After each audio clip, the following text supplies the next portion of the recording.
Welcome my dear rockers. आज हम 20 your life on Korean show के एपिसोड 31 से 35 देखने वाले हैं। अगर आप इससे पहले के एपिसोड्स को नहीं देख चुके हैं तो इस वीडियो को अच्छे से समझने के लिए उन्हें जरूर देखें। एपिसोड की शुरुआत में हम देखते हैं कि जियांग जब सुबह बस से ऑफिस जा रही होती है तभी वो रात के बारे में सोचती है जब जहन्यू ने उसको एक बार फिर प्रपोज किया था और कहा था मैं जोहो की तरह मैच्योर दिखने की पूरी कोशिश कर सकता हूँ, लेकिन जियांग ने यह कहकर मना कर दिया कि तुम जोहो की तरह कभी नहीं बन सकते। प्रेजेंट में जियांग को उसका कलीग बताता है कि जोहो के कहने पर pulling capital by box company में इन्वेस्टमेंट करने का सोच रही है क्योंकि उनके पास बहुत अच्छी टेक्नोलॉजी है, लेकिन पुलिंग की कॉम्पिटिटर ज्वांडा कंपनी भी इसमें इन्वेस्टमेंट करने के बारे में सोच रही है। हालांकि उन्होंने इसी तरह की एक दूसरी कंपनी में भी इन्वेस्टमेंट की है। इसके बाद जियांग जब जोहो को रेबेका की केयर करते हुए देखती है वो बड़ी उदास हो जाती है। रेबेका उसे मनाने के लिए आती है और वो दोनों एक गेम खेलते हैं जिसमें वो एक दूसरे से कुछ भी पूछ सकते हैं। जियांग रेबेका से पूछती है कि तुम जोहो से कैसे मिली और तुम दोनों का ब्रेकअप क्यों हुआ। रेबेका बताती है कि जोहो कॉलेज में स्टूडेंट यूनियन का प्रेसिडेंट हुआ करता था और उसके एरोगेंट नेचर से इंप्रेस होकर मैंने उसे प्रपोज किया। इस तरह 4 सालों तक हमारा रिलेशनशिप चला और जब कॉलेज के बाद जोहो बीजिंग चला गया तो दोनों के लिए लॉन्ग डिस्टेंस रिलेशनशिप मेंटेन करना बहुत मुश्किल हो गया था, इसलिए हम दोनों ने ब्रेकअप कर लिया। उधर दिखाते हैं लियांग और युक्सी को जो दोनों घर की सफाई करती हैं। वहीं शिटो को उसका डायरेक्टर शाबाशी देता है और साथ ही वो शिटो को एचआर के साथ मिलकर एक बहुत बड़ी कंपनी की एनुअल पार्टी ऑर्गेनाइज करने की पूरी जिम्मेदारी देता है। शिटो ये देखकर शॉक रह जाती है कि इस कंपनी का नाम विशी है। दूसरी तरफ रेबेका जियांग को अपने साथ एक प्राइवेट वाइन पार्टी में चलने के लिए इनवाइट करती है जहां बहुत बड़े लोग आने वाले हैं। इधर लियांग काम करने के बाद थक हार कर सो जाती है और युक्सी जब घर आता है तो लियांग उसके साथ डिनर के लिए बाहर जाती है जहां वो उससे दोबारा माफी मांगती है और फिर एक साथ टीम की तरह काम करने के लिए कहती है। युक्सी भी इसके लिए मान जाता है। जाते समय वो लियांग को एक गिफ्ट देकर जाता है। लियांग देखती है कि इसमें उसकी तस्वीर है जो युक्सी ने मेट्योर शुअर के साथ विश मांगते दौरान ली थी। उधर मिस वी जाहो से कहती है मैं अब तुम्हारी कंपनी की अटर्नी नहीं रहूंगी, लेकिन मैं तुम्हारी मदद के लिए अपने बेस्ट असिस्टेंट को भेज सकती हूँ। वहीं जियाबाओ जब जियोंग से मिलती है तो फिर से अपने काम की ही बात करने लगती है। ये देखकर जियोंग कहता है कि तुम मुझसे ज्यादा अपनी टीम के साथ खुश रहती हो, मेरे साथ लगता है तुम्हें खुशी मिलती ही नहीं। फिर हॉस्टल में दिखाते हैं तो जियांग वाइन पार्टी के लिए लियांग की हेल्प से एक ऐसी ड्रेस चूज करती है जिससे सभी के टेंशन उसे मिल पाए। अगले दिन जियाबाओ, लियांग और युक्सी मिलकर एक साथ ऐसा कॉन्ट्रैक्ट बनाते हैं जिससे फ्यूचर में उन्हें कोई परेशानी नहीं होगी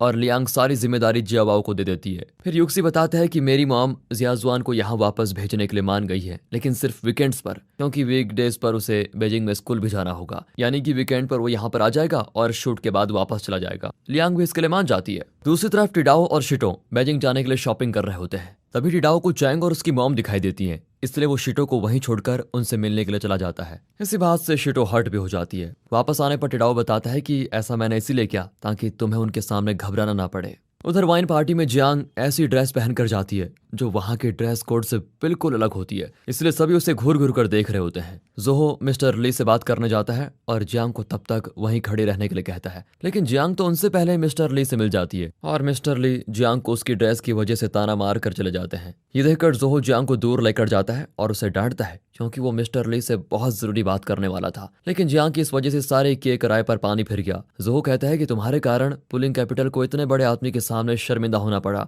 ये सब सुनकर जियांग की आंखों में आंसू आ जाते हैं और वो पूछती है क्या मैं आपके लिए सिर्फ एक नॉर्मल स्टाफ मेंबर हूँ। जोहो कहता है हाँ हो। जाते समय जोहो कहता है कि या तो ये ड्रेस बदल लो नहीं तो घर चले जाओ। इस सब से जियांग का दिल टूट जाता है और वो रोते हुए घर जाने लग जाती है। रास्ते में जोहो उसे अपनी गाड़ी में बैठा लेता है क्योंकि इतनी रात को टैक्सी मिलना मुश्किल है। उधर हॉस्टल में जियाबाओ कंफ्यूजन में ये सोच रही होती है क्या वो जियोंग को सच में प्यार करती भी है या नहीं। तभी वहां पर जियांग आ जाती है और वो उन्हें सब कुछ बात बताकर फूट फूट कर रोने भी लगती है। दूसरी तरफ टिडाओ को उसकी मॉम ब्लाइंड डेट पर जाने के लिए कहती है क्योंकि टिडाओ ने उनसे कहा था कि वो शिटो से ब्रेकअप कर चुका है। अगले दिन जियांग जोहो को नॉर्मल बॉस की तरह ट्रीट करती है। तीनों बोर्ड मेंबर्स ये सोचकर परेशान होते हैं कि उन्होंने जिस कंपनी में इन्वेस्ट किया उसकी वैल्यू 10% कम हो गई है। वहीं दिखाते हैं तो योक्सी लियांग और जियाबाओ को उस एग्जीबिशन में लेके जाता है जहां उसकी पिक्चर को अवार्ड मिला था। लियांग और जियाबाओ पिक्चर्स को देख रहे होते हैं। तभी युक्सी को मैनेजर बताता है कि एक बहुत बड़ी चाइनीज कंपनी ने तुम्हारे काम को पसंद किया है और वो तुम्हें अपनी टीम में रखना भी चाहते हैं। युक्सी उनसे इस बारे में सोचने के लिए थोड़ा समय मांगती है,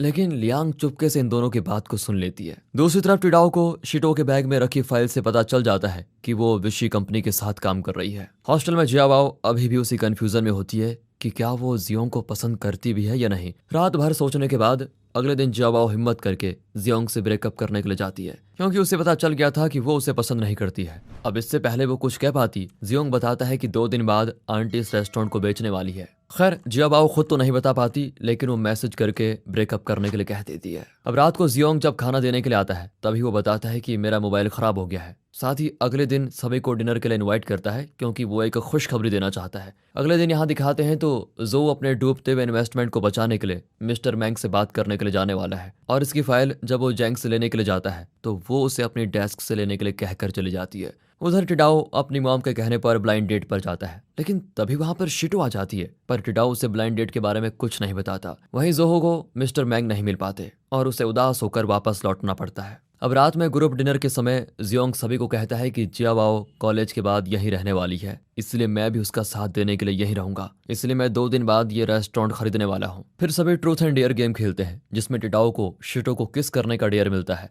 लेकिन शिटो उसे किस करने नहीं देती और उसका हाथ पकड़कर बाहर चले जाती है। कहती है, मुझे पता है तुम अपनी फैमिली के कहने पर ब्लाइंड डेट पर गए थे, लेकिन आज के बाद अगर तुम्हें रिलेशनशिप में रहना है तो एक दूसरे के साथ सारी बातें शेयर करनी होगी। इतना कहकर शिटो वहां से चली जाती है। वहीं रेस्टोरेंट के बाहर लियांग युक्सी से कहती है कि तुम्हें अपने करियर को अच्छा बनाने के लिए चाइनीज कंपनी के ऑफर को एक्सेप्ट कर लेना चाहिए, लेकिन युक्सी कहता है मैंने तुम्हारे साथ काम करने के लिए उस ऑफर को ठुकरा दिया। लियांग ये सुनकर बड़ी खुश होती है। फिर अंदर वापस गेम होता है शुरू, और जियाबाओ इस बार हिम्मत करके जियोंग को कह देती है कि मैं ब्रेकअप करना चाहती हूँ। यह सुनकर बेचारे जियोंग का दिल टूट जाता है और वो जियाबाओ के साथ दोस्ती तोड़कर चला जाता है। अगले दिन दिखाते हैं तो जियांग जब ऑफिस जाती है तब उसे पता चलता है कि जोहो मिस्टर मैंग से मिलने के लिए सुबह जल्द ही बीजिंग चले गए हैं। वहीं शिटो के आइडिया को सुनकर एचआर उसके कंधों पर जाहो की कंपनी के एनुअल फंक्शन की सारी जिम्मेदारी डाल देता है। उधर लियांग, जियाबाओ और युक्सी अपने नए स्टूडियो के लिए जगह देखने के लिए जाते हैं। फिर युक्सी जियोंग के पास जाता है, जो रेस्टोरेंट खरीदने का प्लान छोड़कर अपने घर जाने वाला है, क्योंकि जियाबाओ ने तो उसे ब्रेकअप कर लिया।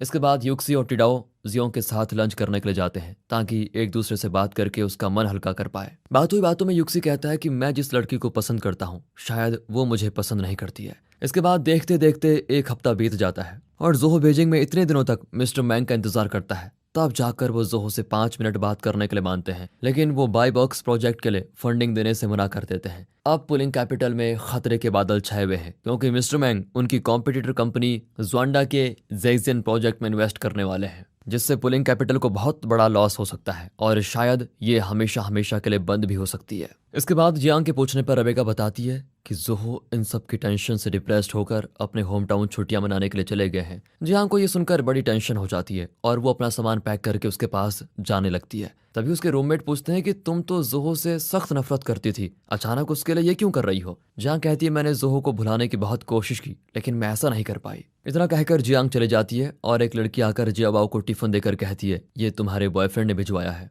जियाबाओ देखती है कि टिफिन में उसके फेवरेट मीट बॉल्स हैं और वो युक्सी को कॉल करती है। तब उसे पता चलता है कि आज जियोंग अपने घर जाने वाला है। यह सुनकर जियाबाओ भागती हुई रेलवे स्टेशन जाती है और जियोंग से माफी मांगती है, लेकिन जियोंग उसे कुछ भी कहे बिना चले जाता है। उधर ज़ेन्यू को उसका कोच दुनिया की सबसे बेस्ट तलवारबाजी की ट्रेनिंग देने के लिए 1 साल के लिए जर्मनी भेजना चाहता है, लेकिन ज़ेन्यू जियांग के चक्कर में इस बारे में सोचने के लिए थोड़ा समय मांगता है। दूसरी तरफ युक्सी जब अपनी मॉम से बात करता है तब हमें पता चलता है कि जाजुआन को वो इस शहर भेजने के लिए इसलिए राजी हुई क्योंकि युक्सी ने बताया कि उसकी यहाँ पर एक गर्लफ्रेंड है और इस बार वो जाजुआन के साथ उसकी गर्लफ्रेंड से मिलने के लिए यहाँ आने वाली है। वहीं जियांग पता ढूंढते हुए किसी तरह जोहो के होम टाउन में उसके डैड के होटल में पहुंच जाती है, जहां वो जोहो को पौधों में पानी देता हुआ देखती है। जोहो जब पूछता है तुम यहाँ पर क्यों आई हो, जियांग कहती है कि मैं यहाँ छुट्टियां मनाने के लिए आई हूँ, ना कि आपसे मिलने के लिए। जोहो रिसेप्शन में जाकर रजिस्टर देखता है कि इस समय एक भी रूम खाली नहीं है। वो कहता है तुम्हें दूसरे होटल में जाना चाहिए। जियांग यहाँ से जाने ही लगती है, तभी वहां पर जोहो के डैड आ जाते हैं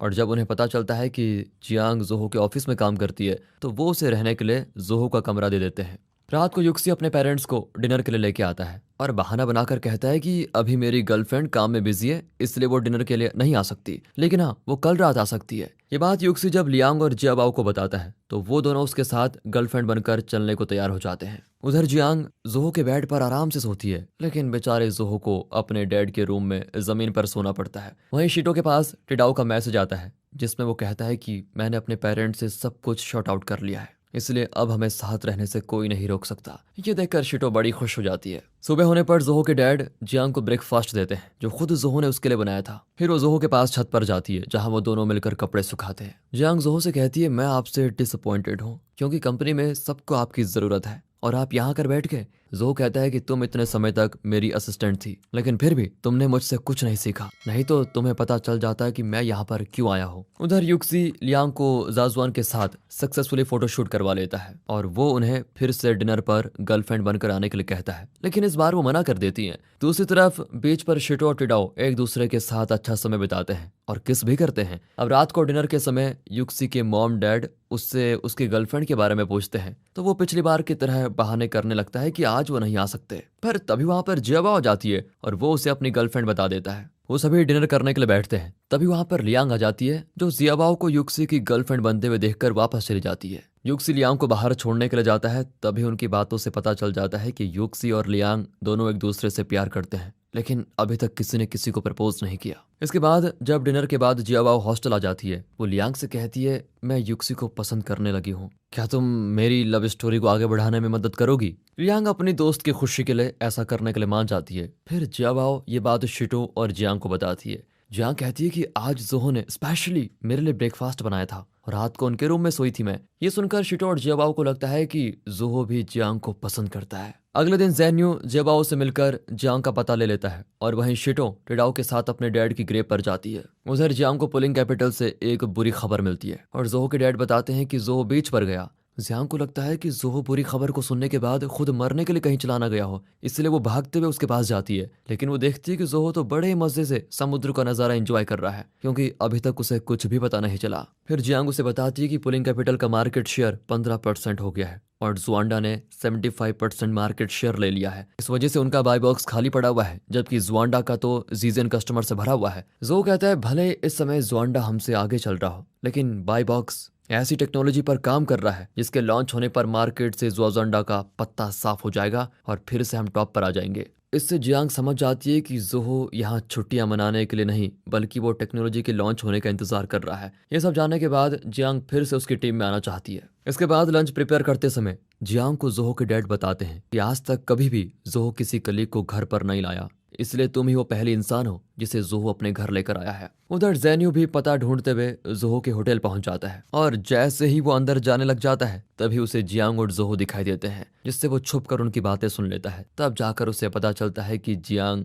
जोहो को कितना पसंद करती है और उसके साथ कितना खुश है। अब रात होने वाली थी इसलिए ज़ेन्यू यहीं रुकने का फैसला करता है। फिर वो जोहो के डैड के पास रूम के लिए जाता है। वो कहते हैं कि सारे रूम तो बुक हो चुके हैं, यहाँ तक कि मेरे बेटे के रूम में भी उसकी कलीग रुकी है। ये सुनकर तो ज़ेन्यू वहां से चला जाता है। उधर शिटो और टिडाओ एक दूसरे के साथ खुशी खुशी जा रहे होते हैं। तभी रास्ते में टिडाओ को उसकी मॉम रोक लेती है और पूछती है, तुम बिना बताए हॉस्टल क्यों चले गए थे। टिडाओ उनके सवाल का जवाब दिए बिना ही शिटो के साथ चले जाता है। फिर शिटो उससे पूछती है कि हमने एक दूसरे से झूठ नहीं बोलने का वादा किया था, लेकिन तुमने ये बात क्यों छुपाई कि तुम अपना घर छोड़कर हॉस्टल में रहने लगे हो। टिडाओ कहता है कि अगर मैं झूठ नहीं कहता तो हम फिर से साथ नहीं हो पाते। शिटो कहती है कि अगर हम इसी तरह हमारे रिलेशन को बचाने के लिए झूठ बोलते रहेंगे तो एक दिन हम इस रिलेशन से सख्त नफरत करेंगे और हमें फिर अलग होना पड़ेगा। इससे पहले कि हम एक दूसरे को हर्ट करें, हमारा सही समय यहीं पर अलग हो जाना ठीक होगा। इतना कहकर शिटो टिडाओ से ब्रेकअप करके रोती हुई चली जाती है। अगले सीन में हम देखते हैं कि शिटो को बुखार आ गया है और लियांग उसका ध्यान रख रही है। अगले दिन एक तरफ जियाबाओ और युक्सी की मॉम बाहर किसी रेस्टोरेंट में लंच कर रहे होते हैं तो वहीं युक्सी अपने डैड के साथ होटल में लंच कर रहा होता है। इस दौरान वो कन्फेस कर लेता है कि ना तो मेरी कोई गर्लफ्रेंड है और ना ही इस शहर में मेरा कोई बंगला है। युक्सी के डैड कहते हैं कि बेटा मुझे ये सब कुछ पहले से पता है क्योंकि तुम झूठ बोलने में इतने स्मार्ट नहीं हो। फिर वो युक्सी को कहते हैं कि लियांग तुम्हारे टाइप की लड़की है और अगर वो तुम्हें पसंद है तो तुम्हें उसे अपने दिल की बात बता देनी चाहिए। इसके बाद युक्सी के पेरेंट्स जियाजुआन को लेकर घर चले जाते हैं। अगले दिन जोहो जियांग को बताता है कि उसकी बाय बॉक्स टेक्नोलॉजी सक्सेसफुली कंप्लीट हो गई है और हम वापस से अब शहर जाने वाले हैं। जियांग जब सामान लेकर बाहर आती है तभी उसे होटल के सामने गाड़ी में ज़ेन्यू सोया हुआ दिखाई देता है। वो उसे उठाकर पूछती है कि तुम यहाँ क्या कर रहे हो। ज़ेन्यू कहता है मैं बस तुम्हें देखने के लिए आया था और सुबह वापस जाने वाला था लेकिन अलार्म नहीं बजा। जियांग को बुरा लगता है कि ज़ेन्यू उसके पीछे इतना पापड़ क्यों बेल रहा है। तभी वहां पर जोहो गाड़ी लेकर आ जाता है और जियांग उसके साथ चली जाती है। रात को शिटो ओवर टाइम करती है और टिडाओ का कॉल भी नहीं उठाती। उधर टिडाओ शिटो को देने के लिए कुछ दवाइयां जियांग को देती है। जियांग के पूछने पर वो बता ही देता है कि हमारा ब्रेकअप हो गया है। अगले दिन लियांग अपने स्टूडियो में हमेशा की तरह फोटोशूट करवाती है और वो जियाबाओ के साथ मिलकर युक्सी को उसके काम से खुश होकर गिफ्ट भी देती है। उधर पुलिंग कैपिटल में जाहो को मिस्टर वैंग वीडियो कॉल पर कहते हैं कि इस टेक्नोलॉजी की वजह से मैं तुम्हारे बाई बॉक्स प्रोजेक्ट में इन्वेस्ट करना चाहता था, लेकिन ज्वांडा के जीजन प्रोजेक्ट ने तुमसे पहले ही इस टेक्नोलॉजी को लॉन्च कर दिया है, इसलिए मैं तुम्हारा साथ नहीं दे सकता। फिर मीटिंग में जोहो कहता है कि ये टेक्नोलॉजी नई है, इसलिए इसमें कुछ कमियां हैं और हम बाई बॉक्स प्रोजेक्ट में इस टेक्नोलॉजी का तभी इस्तेमाल करेंगे जब इसकी सारी कमियां दूर हो जाएंगी। सुएंग कहता है कि तब तक पैसे खत्म होने की वजह से हमारी कंपनी बंद भी हो सकती है। जोहो कहता है कि मैं अपने पैसे लगाऊंगा लेकिन इसे फेल नहीं होने दूंगा। सुहेंग जोहो का पागलपन देखकर गुस्से में यहाँ से चला जाता है। अब दूसरी तरफ शिटो देखती है कि विशी की गेस्ट लिस्ट में उसकी मॉम का भी नाम है। वहीं मिस वी विशी कंपनी के सारे डॉक्यूमेंट्स अपनी असिस्टेंट को हैंड ओवर कर देती है और उसकी असिस्टेंट कल होने वाली एनुअल पार्टी पर जाहो से खुद को इंट्रोड्यूस करवाने के लिए वी से रिक्वेस्ट करती है और वो भी मान जाती है। वहीं शिटो रात को ओवर टाइम करती है तो उसको देखकर डायरेक्टर उसके काम की काफी तारीफ करता है और बताता है कि मैं जब तुम्हारी उम्र का था तो मिस वी का जूनियर था। साथ ही वो बताता है कि मिस वी ने मुझे तुम्हारा ध्यान रखने के लिए कहा है। इससे शिटो समझ जाती है कि उसे ये नौकरी उसकी मॉम की वजह से मिली। अगले दिन जोहो और रेबेका को पता चल जाता है कि उनकी कंपनी से ही किसी ने इन्फॉर्मेशन को लीक किया है। दूसरी तरफ शिटो इवेंट शुरू होने से पहले सारा इंतजाम कर लेती है। उधर जियाजुआन को दिखाते हैं तो पियानो क्लास के दौरान उसका पेट दर्द होने लगता है, इसलिए लियांग उसे लेकर वापस आ जाती है। रास्ते में लियांग को पता चलता है कि जियाजुआन ने क्लास से जल्दी आने के लिए पेट दर्द का बहाना बनाया। वहीं शिटो को वॉशरूम में उसकी मॉम मिलती है जो उसे बताती है कि विशी को मैंने अपने असिस्टेंट को हैंड ओवर कर दिया है, अब वही संभालेगी सब कुछ। आज के बाद मेरा जाहो से कोई कनेक्शन नहीं है, उससे हर चीज से पीछा छूट गया है। वो कहती है मैंने ये सब कुछ तुम्हारे लिए किया है बेटा। पर शिटो उन्हें इतना कहकर चली जाती है कि अब इससे मुझे कोई फर्क नहीं पड़ता क्योंकि मेरा और टिडाओ का ब्रेकअप हो गया है। इसी के साथ दोस्तों ये एपिसोड्स यहाँ पर खत्म होते हैं और आप हमारे दूसरे चैनल मूवीज वेदर को भी सपोर्ट कीजिए, सब्सक्राइब करें। मिलते हैं अगली वीडियो में, तब तक के लिए गुड बाय, ख्याल रखें अपना and finally thanks for watching.